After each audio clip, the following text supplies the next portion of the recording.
नमस्कार दोस्तों, मैं ऋतु स्वागत करती हूँ आपका मेरे YouTube channel Ritu Paswan blog and stories में। तो आज जैसे कि मैंने अपनी मतलब कि ये स्टोरी मैं अपलोड करूँगी पढ़ने के बाद। और मैंने अपना ब्लॉग भी डाला है, तो प्लीज़ जो मेरे चैनल पे नए हैं तो चैनल को सब्सक्राइब करिए, वीडियो को लाइक करिए। जैसे कि आप लोगों को पता है, मैं आप लोगों के लिए बहुत अच्छी अच्छी स्टोरीज़ लेके आती हूँ और मोटिवेशन स्टोरी होती है, उसमें से कुछ एंटरटेनमेंट स्टोरी होती है और काफ़ी कुछ है मेरे चैनल पे। तो आज मेरे चैनल को पूरा 1 साल हो गया है।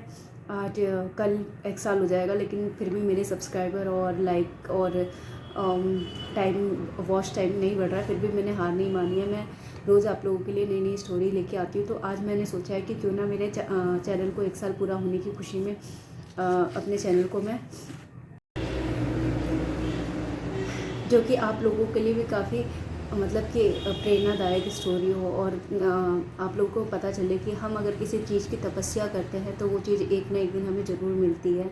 तो ये आज की कहानी नहीं है और ये आम इंसान से जुड़ी हुई भी कहानी नहीं है, ये भगवान से जुड़ी हुई कहानी है। जो लोग भगवान पे आस्था रखते हैं और विश्वास रखते हैं, तो शायद उन लोगों को पता होगा कि अगर हम लोगों ने मतलब कि उनके ऊपर विश्वास किया हुआ है तो वो हमारी मनोकामना एक ना एक दिन ज़रूर पूरी करते हैं। तो आज की कहानी है तपस्या का फल, कि हम अगर किसी चीज़ की तपस्या करते हैं तो उसका फल हमें मिलता है या नहीं मिलता। ये जैसे कि आप लोगों को पता है, मेरी स्टोरी होती नहीं है, ना मुझे पता है इसके बारे में। मैं गूगल से उठाती हूँ, लेकिन जो अच्छी स्टोरी होती है वही मैं आप लोगों के सामने लेके आती हूँ, जो मुझे अच्छी लगती है। और मुझे नहीं पता आप लोगों को कैसी लगती है। तो प्लीज़, अगर मेरा चैनल मतलब मेरी स्टोरी आप लोगों को अच्छी लग रही हो तो प्लीज़ मेरे चैनल को सब्सक्राइब करिए।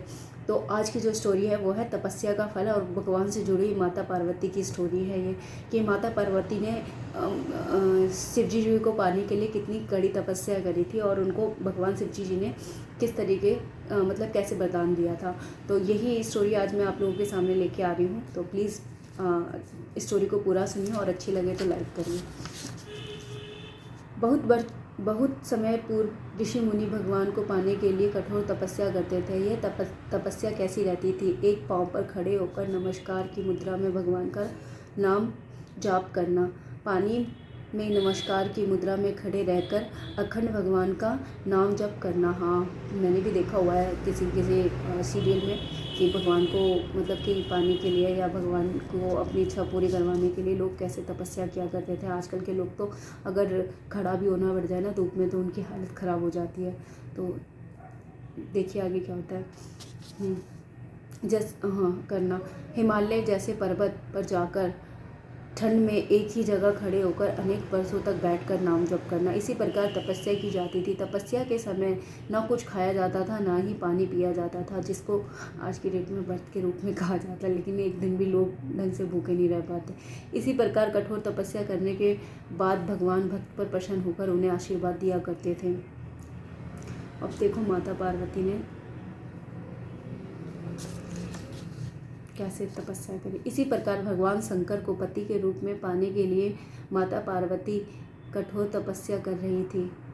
भगवान शिव शंकर जैसे पति पाने के लिए तो किसी को भी कठोर तपस्या करनी पड़ती है।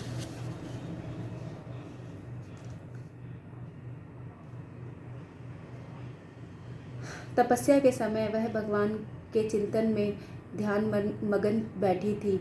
उनकी तपस्या पूर्ण ही होने वाली थी कि उसी समय उन्हें एक बालक के डूबने की चीख सुनाई दी। माता तुरंत उठकर वहां पहुंची। उन्होंने देखा एक मगरमच्छ बालक को पानी के अंदर खींच रहा है।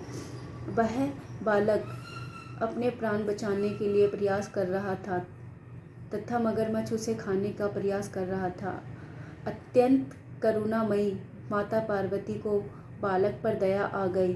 माता ने मगरमच्छ से निवेदन करते हुए कहा, बालक को छोड़ दो, इसे आहार ना बनाओ। इस पर मगरमच्छ बोला, माता यह मेरा आहार है। मुझे हर छठे दिन भूख मिटाने के लिए जो पहले मिलता है वह मेरा आहार होता है। मेरा आहार ब्रह्मा ने निश्चित किया है। माता पार्वती ने फिर कहा, आप इसे छोड़ दें, इसके बदले मैं अपनी तपस्या का फल आपको दूंगी। माता पार्वती ने बालक के प्राणों की रक्षा के लिए अपने कठोर तपस्या का फल दांव पर लगाया। मगरमच्छ ने भी उसे स्वीकार किया। पार्वती माता ने उसी समय संकल्प किया और अपनी पूरी तपस्या का पूर्ण फल उस मगरमच्छ को दे दिया। मगरमच्छ को माता की तपस्या का फल प्राप्त होने के कारण वह सूर्य के जैसा चमक उठा। उसकी बुद्धि भी शुद्ध हो गई। उसने कहा, माता आप